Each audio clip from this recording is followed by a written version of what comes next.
할렐루야. 복변주일에 예배하는 여러분 모두에게 주의 평강이 넘치시기를 바랍니다. 우리의 사랑과 사랑의 교제를 나누십시다. 사랑합니다. 감사합니다. 함께 합시다. 건강하시게요. 날이 많이 쌀쌀하죠? 온난화라고 하는데 왜 이렇게 추울까요? 지구의 시스템이 무너져서 그렇답니다. 우리가 이 온난화로 인해서 겨울이 되면은 북쪽에서 내려오는 찬 공기를 막아주는 게 막이 있었대요. 그런데 지구가 온난화되면서 그 막이 무너졌답니다. 그래서 겨울철에 찬 공기가 막힘이 없이 바로 내려와서 지금 전 세계가 다 그렇대요. 한국만 그런 게 아니고요. 그렇게 이해하시오. 여러분께서 사회생활을 하시면서 자신의 명함을 남에게 주거나 남의 명함을 받으신 적이 있을 것입니다. 인간관계를 하는데 가장 기초적인 일이 명함을 나누는 일입니다. 명함은 상대방에게 자신을 알려주는 역할을 합니다. 그래서 사업을 하는 사람에게 이 명함은 필수적인 것입니다. 할 수 있으면 많은 사람에게 자신의 이름과 하는 일을 기억하게 하는 것이 중요합니다. 그래서 어떤 사람은 보통 명함이 아니고 사람의 눈에 탁 띄도록 특별하게 제작을 하기도 합니다. 전에 어떤 분의 명함을 받은 적이 있습니다. 그 명함에는 이런 글이 쓰여 있었습니다. 우리가 만난 후 당신이 나를 잊는다 해도 당신은 잃는 것이 전혀 없습니다. 그러나 당신이 예수 그리스도를 만난 후 그분을 잊는다면 당신은 모든 것을 잃게 됩니다.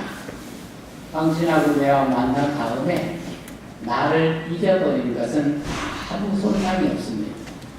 그런데 당신 예수 만난 다음에 예수를 잊어버리면 당신은 모든 것을 잃어버린 것입니다. 이런 글입니다. 여러분, 이런 명함을 받은 분은 아마 그의 이름과 함께 그가 믿는 예수 믿는 신실한 사람이라는 것을 그런 인상을 갖게 될 것입니다. 이런 명함은 자신의 이름과 함께 예수 그리스도를 함께 말함으로써 자신을 더욱더 기억하게 하는 좋은 인상으로 기억하게 하는 효과를 가지게 됩니다. 사람의 이름에는 다 뜻이 있습니다. 우리나라 국민들의 이름은 한자로 된 이름들입니다. 대부분 다 한자로 된 이름들이죠. 그런데 이 한자가 뜻글자라서 글자가 가진 뜻이 그 이름의 뜻이 됩니다. 한글로 지은 이름도 생겼습니다. 그래서 한글로 지은 이름에도 이 이름에 가지고 있는 뜻이 있습니다. 우람이는 큰 산처럼 대범하라는 뜻입니다. 로운이는 세상을 널리 이롭게 하라는 뜻입니다. 어떤 사람들은 이름이 너무 크다 하는 것도 있어요. 이름이 크다. 또 이름이 너무 무겁다. 그리고 그런 의미가 너무 강조된 이름이 크다 이렇게 쓰는 경우가 있습니다. 그래서 이름이 커서 그 이름으로 살아가기에 부담스럽게 느끼는 경우도 있습니다. 전에 있던 교회에서 여집사가 아이를 낳았어요. 이름을 지어달라고 했습니다. 그래서 남편의 성씨가 변씨예요. 그래서 이름을 화산이라고 지어줬습니다. 어린 아이가 남자인데 이름 지어달라니 아빠가 변씨이기 때문에 제가 이름을 화산으로 지어줬어요. 화산의 한자의 의미는 평화의 동산이라는 뜻이었습니다. 그런데 아이가 잘 모를 때는 초등학교까지는 그냥 화산이라고 하더니 중학교에 가더니 자꾸 이름을 바꿔달라고 했습니다.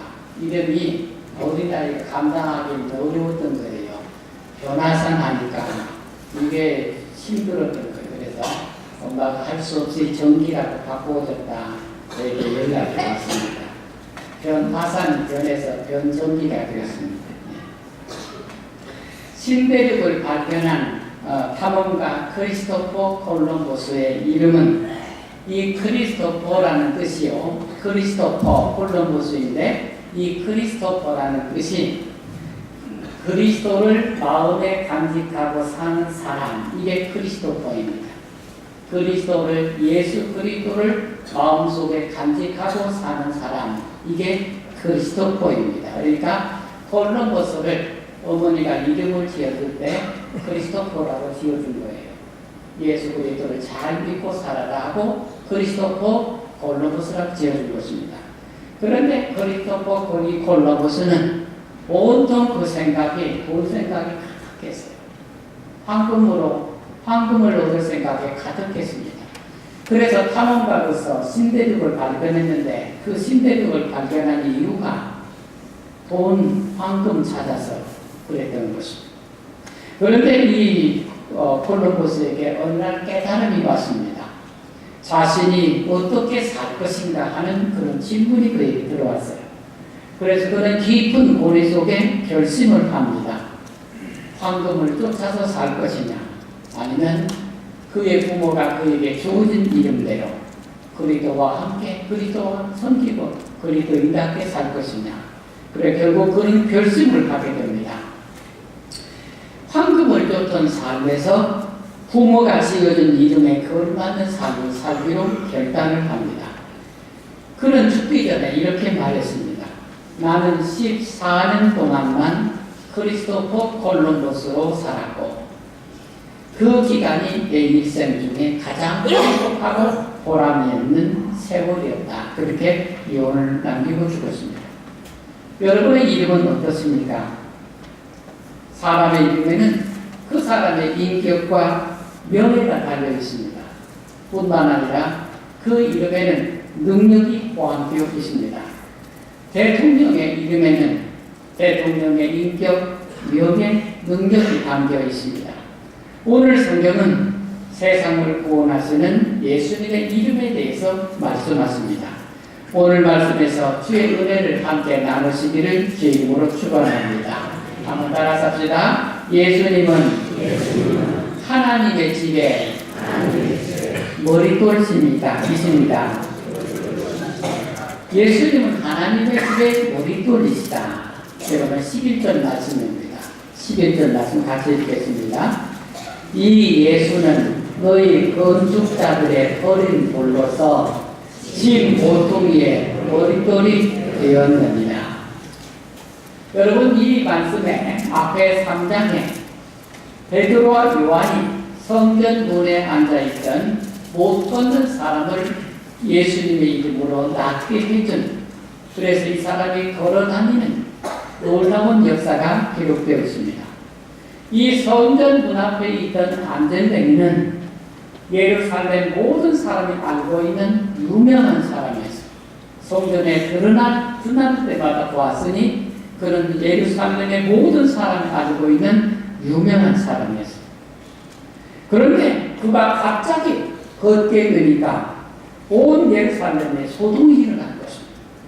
아니 저 사람이 안전병이었는데 어떻게 걸어? 누가 걷게 해서 누가 걷게 해서 하니까 예루살렘에 예수 믿는 소문이 쫙 퍼졌어요.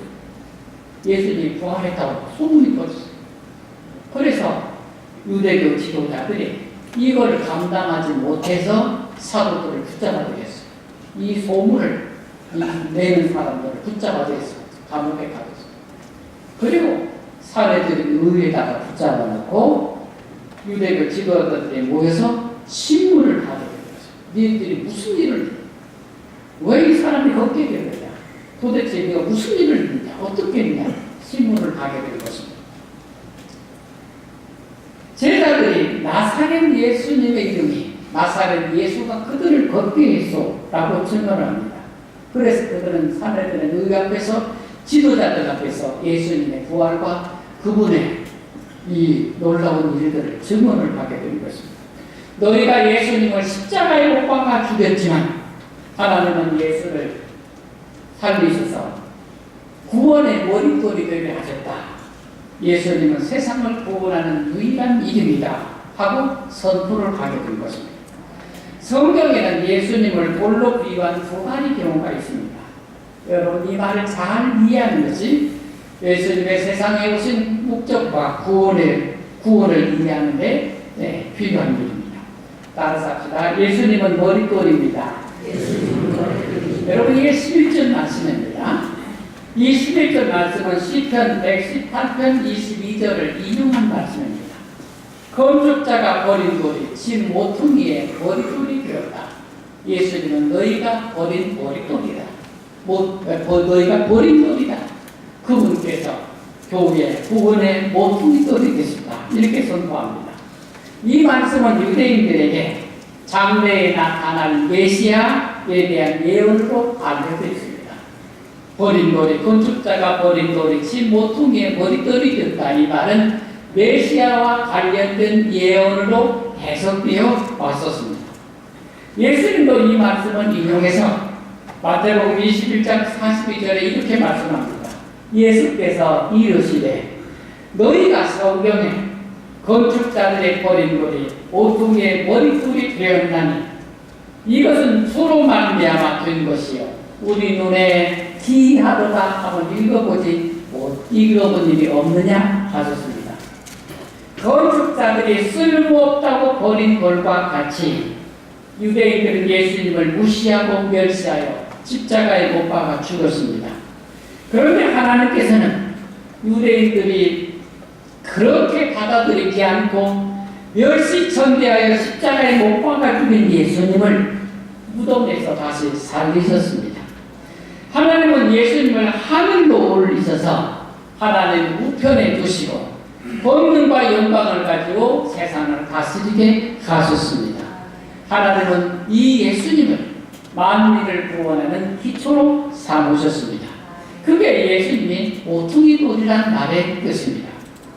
성경에는 머릿돌이 두 가지가 있습니다.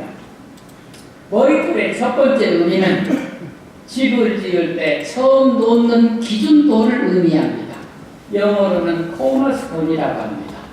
맨 한쪽에다가 기준돌을 집을 지을 때 기준돌을 세워서 그 돌을 중심으로 좌우로 그리고 위로 이어져 가게 합니다. 이 기준돌이 머릿돌, 모퉁이 돌입니다. 그런데 이스라엘에는 과거에 우리와 건축이 달랐습니다. 그래서 또 하나의 머릿돌이 있습니다. 집을 짓고 지붕에 마지막으로 얹어 놓는 돌이 있는데 그 돌을 가리켜서 영어로 탑스톤, 꼭대기에 놓는 돌이라고 합니다. 이 돌도 머릿돌이라고 불렸습니다. 예수님이 머릿돌이라고 했을 때 교회는 하나님의 집이고 예수님은 이 하나님의 집의 머릿돌이시다 하는 것입니다. 예수님은 집을 시작할 때 처음 놓는 코너돌, 모퉁이 돌이시고 또한 집을 마무리할 때 마지막으로 놓는 탑스톤 머릿돌이십니다. 예수님은 교회의 처음이자 마지막이시라는 뜻입니다. 예수님은 교회의 시작이요 마침이시다는 뜻입니다. 그리고 교회는 예수님의 집이고 예수님의 몸인 것입니다. 이 말씀이 여러분의 믿음이 되시기를 축원합니다. 다음에 예수님은 걸림돌이라는 말씀을 하고 있습니다. 예수님은 걸림돌이십니다. 예수님은 사람들이 걸려 넘어지게 하는 걸림돌입니다. 사도 베드로는 베드로전서에서 이렇게 말씀합니다. 베드로전서 2장 7절 8절 말씀에 그러므로 믿는 너희에게는 보배이나 믿지 아니하는 자에게는 건축자들의 버린 그 돌이 모퉁이의 머릿돌이 되고 또한 부딪히는 돌과 걸려 넘어지는 바위가 되었다 하느니라. 그들이 말씀을 순종하지 아니함으로 넘어지나니 이는 그들을 이렇게 정하신 것이라 하십니다. 예수님이 걸림돌이라는 말씀을 잘 이해를 하셔야 합니다. 여러분이 좋은 일을 하는데 여러분이 착하게 살아가시는데 걸림돌이 있다면 그 걸림돌은 나쁜 의미로서의 걸림돌입니다. 방해돌이 되는 것이죠. 그런데 여러분이 나쁜 일을 하고자 하는데 걸림돌이 생겼어요. 그래서 그 나쁜 일을 못하게 되었습니다. 그러면 그 걸림돌은 그 사람에게는 나쁜 일을 하지 못하게 돼서 구원의 의미가 있는 것입니다. 여러분 생각해 보시기 바랍니다. 나쁜 일을 하러 가는데 그대로 가서 나쁜 일을 해야 하겠어요? 아니면 가다가 넘어져서 코가 깨어져가지고 나쁜 일을 못하게 되어야 할까요? 여러분 어떻게 생각하세요? 나쁜 일을 하러 가요. 죄진 일을 하러 가요. 가다가 넘어져 코가 깨어져야겠어요? 그래서 못 가야겠어요? 아니면 그대로 곧장 가서 나쁜 일을 해야겠어요? 할모가지가 부러져야죠. 그러지 않겠어요? 할모가지가 부러져가지고 코가 깨져서 그 나쁜 일을 못하게 돼야죠. 그게 구원이라는 것입니다. 그게 예수님의 걸림돌이라는 거예요. 모든 사람이 다 귀하게 길로 가는데 예수님께서 십자가를 높이 세워서 걸림돌을 삼았어요. 죄를 지으러 가다가 십자가를 보면서 양심의 가책을 걸림돌이 생겼어요. 마음에 걸림돌이 탁 들어왔어요. 그래서 죄를 못 지키게 되는 그게 걸림돌이라는 거예요. 예수님께서 세상의 걸림돌이라는 것을 믿음으로 받으시길 축원합니다. 예수님은 믿는 사람에게는 보배입니다. 그러나 믿지 아니하는 자에게는 부딪히는 돌과 걸려 넘어지게 하는 바위가 있었습니다. 사람이 하나님께 순종하여 말씀대로 살아야 하는 것입니다. 그런데 사람들이 하나님을 거부하고 자기 생각과 자기 기대로 살아서 욕심껏 죄를 지으며 살아갑니다. 이런 사람들에게 예수님은 걸려 넘어지긴 걸림돌이 되신다고 하십니다. 사도 베드로는 예루살렘 골고다 언덕 위에 서 있는 십자가가 유대인들에게 걸림돌이라고 하시는 것입니다. 그 십자가를 보는 사람마다 양심의 고통을 느끼게 될 것입니다. 걸림돌에 넘어진 것입니다. 세상 어디에나 십자가가 걸렸을 때 이 십자가는 불신하는 사람들에게는 걸림돌이 될 것입니다. 사람들은 십자가를 외면할 수 없는 것입니다. 예수님은 세상 사람들의 걸림돌이지만 여러분에게는 보배가 되신 것을 믿으시기를 축원합니다.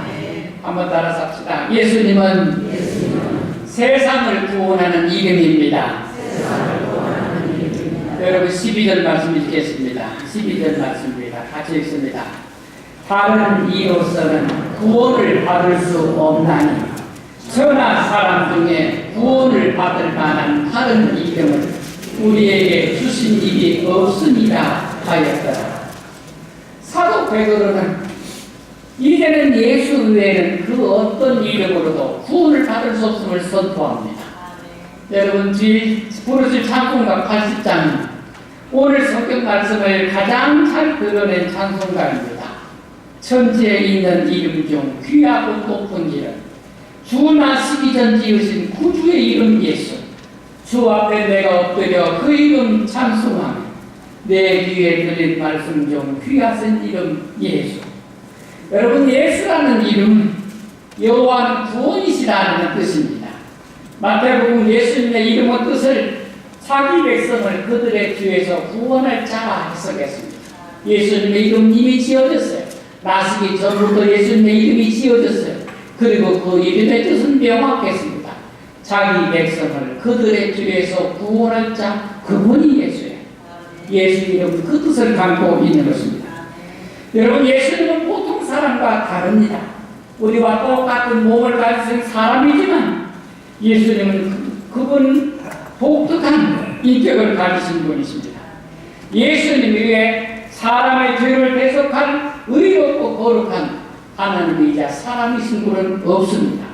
오직 예수만 인간의 죄를 대신해서 십자가에 죽으시고 부활 승천하셔서 살아계시는 유일하신 분이십니다. 사도들은 예수님이 구약 성경에 예언한 메시아이심을 친히 목격하고 확신하고 그리고 그렇게 선포하고 있는 것입니다. 사도행전 3장에서 사도 베드로는 예수님의 이름으로 성전 문 앞에서 구걸하는 옷 걷는 사람을 걷게 하셨습니다. 그것은 놀라운 상징이었습니다. 이 사람은 평생 성전 문 앞에 앉아 있었습니다. 하지만 성전과 유대교는 그에게 아무것도 하지 못했습니다. 그런데 그는 나사렛 예수 이름으로 일어나 걸었습니다. 그것은 성전과 유대교는 사람을 구원하지 못하지만 예수님이 구원하신다는 상징이었습니다. 예수 이름의 능력이 나타나는 것입니다. 예수님은 죄와 죽음과 영원한 심판으로부터 인간을 전인격적으로 구원하십니다. 예수님의 구원은 완전한 구원이십니다. 예수님께서 인간을 구원하시는데 더 이상 보태고 뺄 게 없습니다. 사도 베드로는 예수님은 하나님께서 세상에 주신 유일한 구원자시라 선포합니다. 천하에 예수 이름 위에 세상을 구원할 다른 것이 없다는 것입니다. 우리는 이 예수 이름 안에 살아가고 있습니다. 오늘도 여러분 가운데 이 예수 이름의 능력에 같이 하시길 축원합니다. 영화 소머스비라는 영화가 있습니다. 리차드 기어라는 배우가 출연한 영화입니다. 나쁜 짓만 하던 두 사람이 군대를 갔어요. 전쟁에 나갔습니다. 그래서 전쟁에서 각각 전쟁을 하다가 이제 포로가 되어서 한 포로 수용소에서 만나게 됩니다. 두 사람이 너무 나쁜 사람이었어요. 안 좋은 사람. 그런데 각기 전쟁에 나갔다가 이제 한 포로 수용소에 갇히게 되었어요. 그런데 거기서 만난 두 사람은 너무 모습이 닮아서 깜짝 놀랍니다. 얼굴이며 목소리에 손끝까지 닮아서 누구도 쉽게 분간이 안 될 정도로 서로 닮았습니다. 그래서 두 사람은 자연스럽게 친하게 되었습니다. 서로 자신들의 속사정까지 다 이야기하게 되었습니다. 서로 너무 닮아가지고 자기 얘기를 다 하면서 친하게 지냈습니다. 그런데 두 사람 중에 그만 서머스비라는 사람이 수용소 안에서 죽게 됩니다. 그리고 한 사람은 출소를 했습니다. 똑같이 닮은 두 사람이 서머스비는 죽고 한 사람은 출소를 했어요. 닮은 나머지 한 사람은 자기의 옛 이름을 벗어버리고 죽은 서머스비의 이름으로 서머스비의 집을 찾아가서 자기의 옛날 신부는 속이고 죽은 서머스비 아내와 더불어 그 집에서 살게 됩니다. 똑같이 닮았을 때 몰랐던 거예요. 그리고 자기 옛 이름은 버려버리고 서머스비 이름으로 세상을 살아갑니다. 그런데 이 사람이 살아가는 동안에 너무 착하게 살아요. 그래서 사람들의 존경을 한 몸에 받게 됩니다. 그 마을에 없어서는 안 될 사람이 됩니다. 그런데 어느 날 경찰들이 찾아와서 서머스비를 살인자로 잡아갑니다. 왜냐하면 옛날에 진짜 서머스비가 살인을 했었는데 그 살인죄가 늦게서야 판명이 나서 서머스비가 아닌 사람, 지금 서머스비로 살아가고 있는데 사람들의 칭찬과 존경과 인정을 받고 그렇게 착한 사람으로 살아가는데 옛날에 그 진짜 서머스비가 지어놓은 그 죄 때문에 살인죄로 잡혀가게 된 것입니다. 그런데 그는 자신의 진짜 신분만 밝히면 내가 정말로 서머스비가 아니라고 밝히면 살아날 수 있었습니다. 그런데 그는 끝까지 자기를 가리키지 않습니다. 그래서 정말로 서머스비로 교수형을 처해지게 됩니다. 나중에 동네 사람들은 그를 훌륭하고 용감한 시민들로 칭송을 하고 그를 기념을 하게 됩니다. 여러분, 이 영화는요, 예수 그리스도를 믿는 그리스도인들을 비유한 영화로 읽을 수 있습니다. 예수님의 제자들은 사람들로부터 그리스도인이라는 새로운 이름을 얻었습니다. 여러분 각자 이름 갖고 살아갑니다. 그런데 여러분의 이름에 한 이름이 더해졌습니다. 그리스도인이라는 이름이 여러분 속에 더해진 것입니다. 성도들은 누구나 이제 자신의 이름으로 세상을 살아가는 것이 아니라 예수 그리스도의 이름으로 세상을 살아갑니다. 예수 그리스도의 이름을 더럽히지 않기 위해서, 그리고 그 이름을 지키기 위해서 때로는 죽기까지도 감당합니다. 그리스도인들은 자기 이름을 위해서 사는 사람이 아니라 예수 그리스도의 이름을 위해서 사는 사람이기 때문입니다. 우리 성도들에게는 모두 예수님의 이름이 붙어 있습니다. 그러므로 예수님과 함께 모든 것은 함께 누립니다. 예수님의 이름을 믿는 사람들은 그 이름의 능력과 그리고 그 인격대로 살아가야 합니다. 세상을 구원하는 예수님의 이름을 믿는 성도들이 마치 구원받지 못한 죄인처럼 살 수 있겠습니까? 그래서 헨리 나우이라는 사람은 이렇게 기도를 드렸습니다. 사랑하는 주님, 주님의 이름은 세상의 모든 이름 중에 저희를 구원할 유일한 이름입니다. 그 이름을 제 마음에 새기어 제가 생각하고 말하고 행동하는 모든 일에 의미와 능력을 주시고 그 이름이 제 모든 관심의 중심이 되게 하소서. 주님의 이름이 제 존재 속에 완전히 스며들어 언젠가 주님이 제 안에서 주님을 발견하고 저를 주님의 집으로 데려가소서. 이렇게 썼습니다. 저를 따라서 한번 해보시겠습니다. 사랑하는 주님, 주님의 이름은 세상의 모든 이름 중에 저희를 구원할 유일한 이름입니다. 그 이름을 제 마음에 새기어 제가 생각하고 말하고 행동하는 모든 일에 의미와 능력을 주시고 그 이름이 제 모든 관심의 중심이 되게 하소서. 주님의 이름이 제 존재 속에 완전히 스며들어 언젠가 주님이 제 안에서 주님을 발견하고 저를 주님의 집으로 데려가소서. 여러분, 구원하신 예수님과 더불어 살아가는 오직 예수님만이 세상을 구원할 유일한 이름이시고 여러분이 세상에 사는 동안 참 이름이 있지만 여러분은 그 이름의 명예를 위해서 사는 것이 아니라 예수 이름의 명예와 예수님의 인격으로 세상을 살아가고 있는 것입니다. 여러분 안에 그리스도의 이름의 영광을 받으시고 여러분 안에서 그리스도의 영광이 온 세상에 드러나기를 주님의 이름으로 축원합니다. 기도드리겠습니다.